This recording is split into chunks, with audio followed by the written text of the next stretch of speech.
یا صاحب الزمان یا وارث قرآن. اب یہاں کہہ دوں جملہ آ گیا. لوگ کہتے ہیں کہ شہداء کو کیوں یاد کرتے ہیں آپ اتنا, کیوں آپ ہر وقت ہر مجلس میں سبط جعفر کے لیے فاتحہ پڑھواتے ہیں, کیوں؟ کیونکہ وہ اس وادی میں ہیں جہاں سے لفظ عطا ہوتے ہیں. اب لوگ کہتے ہیں مولانا آپ بولتے ہیں ہم سنتے رہتے ہیں, آپ بولتے ہیں ہم سنتے رہتے ہیں, میرا کوئی کمال نہیں ہے. یہ اس وادی سے آ رہا ہے, ختم نہیں ہو رہا.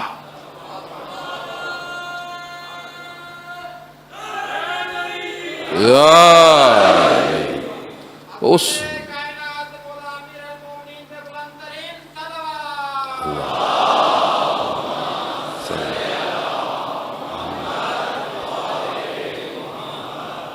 اس وادی سے کنیکشن ہونا چاہیے آپ کو. بھئی یہاں آپ کے موبائل کا کنیکشن بی ٹی ایس سے ہوتا ہے تو سگنل آتے ہیں, نہیں آئے آپ چھت پہ چڑھ جائیں سگنل نہیں آ رہا ہو تو ادھر ادھر کرتے رہے موبائل سگنل نہیں آئے گا. کیوں؟ کنیکشن ہی نہیں ہے.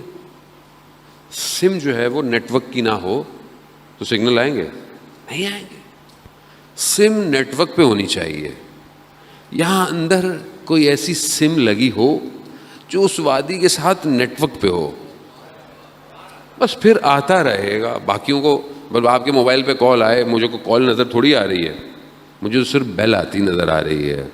بس ادھر بھی ایسا ہی ہے, نظر نہیں آتا, صرف وائبریشن ہوتی ہے, وجود ہلتا ہے کہ کچھ آ رہا ہے. عزیزان محترم, جب ان کی زوجہ نے یہ کہا نا انہیں تو مسکرا دیے.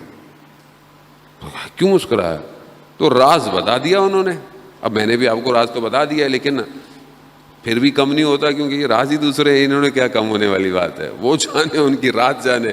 لیکن ان کا کیا ہوا کہ وہ پھر چاول اٹھانے گئیں تو پھر چاول نہیں تھے, کیونکہ راز کھل چکا تھا. جانو بہرحال آپ محرم ہیں اس لیے میں نے آپ کو بتایا ہے.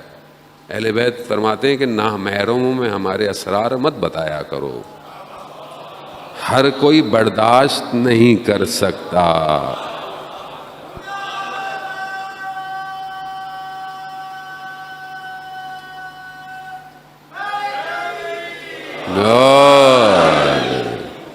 وہ ایسے ہی ہے. ائمہ السلام نے منع کیا ہے, ہمارے راز نہیں بتاؤ لوگوں کو. کیوں؟ خود برداشت نہیں کر سکیں گے, بولیں گے پتہ نہیں کیا ہے, یا پھر بغض رکھیں گے. حسد رکھتے ہیں نا لوگ, اس لیے کہا ہے کہ محرم ہونا ضروری ہے. محرم ہو, محرم تبھی ہوں گے کہ جب اس وادی میں آئیں گے. یہ وادی عشق کی وادی ہے, جو آیا اسے کچھ دینا پڑتا ہے. ہم بھی جب تک کچھ دیں گے نہیں ہمیں ایکسیپٹ نہیں کیا جائے گا.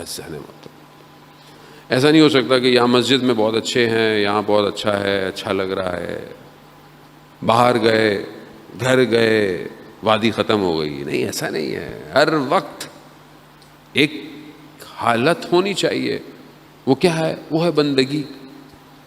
چاہے گھر میں بھی ہوں تو بندہ خدا ہوں, چاہے بازار میں ہوں تو بھی بندہ خدا ہوں, چاہے تنہائی میں ہوں. اب ظاہر میں تو لوگوں کے سامنے ہو سکتا ہے نماز پڑھ رہے ہیں مسجد میں ماشاءاللہ, جب دیکھا کوئی آہٹ ہوئی تو وہ مشہور واقعہ ہے نا شخص کا کہ نماز پڑھ رہا تھا مسجد میں, اس نے آہٹ ہوئی, اس نے بولا کوئی آ گیا ہے. لمبے لمبے سجدے, لمبے لمبے رکوع, سبحانک ربی العظیم ہے, سب ساری چیزیں بڑی تلفظ کے ساتھ پڑھنا شروع کر دی. کیوں؟ کہ کوئی آیا ہے مسجد میں دیکھ رہا ہوگا. ایسی ہے نا. جب نماز ختم کی تو دیکھو کوئی بھی نہیں تھی, ہوا کا جھونکا تھا, آہٹ آئی تھی خالی. ہم بھی جب کوئی آس پاس ہو تو بہت اچھے ہیں, یقیناً میں آپ کے اچھے ہونے پہ شک نہیں کر رہا, لیکن اپنی تنہائی میں جب کوئی نہیں دیکھ رہا اس وقت سجدہ کتنا لمبا ہے میرا, کتنا لمبا سجدہ کرتا ہوں. میں خدا کا بندہ ہوں نا, خدا میرا خالق ہے, مالک یوم الدین ہے, سب اسی کا ہے, تو اس کا کتنا حق بنتا ہے میرے پہ؟ بھائی سب اسی کا ہے, تو اس کو میں نے کتنی دیر سجدہ کیا زندگی میں؟ سب سے لمبا سجدہ کتنا ہے میرا؟ کتنی دیر ہے؟ کتنی دیر کا سجدہ ہے؟ کتنی دیر میں نے کہا شکرن للہ، یا شکرن شکرن شکرن، یا استغفر اللہ استغفر اللہ، یا الحمدللہ الحمدللہ. کتنی دیر؟ کتنی دیر میں کنسنٹریشن رکھ سکتا ہوں اپنے سجدے میں؟ کتنی دیر؟ یعنی میرا ذہن کہیں نہ جائے، صرف خدا کی بندگی پر ہو. کتنی دیر؟ کیسے ہوگا؟ اگر یہ نہیں ہو سکتا تو میں اس عشق کی وادی میں کیسے جاؤں گا جس کی شرط ہی یہی ہے کہ جو آیا ہے اس نے اپنی گردن دی ہے. عزیزان محترم، آسان نہیں، مشکل ہے.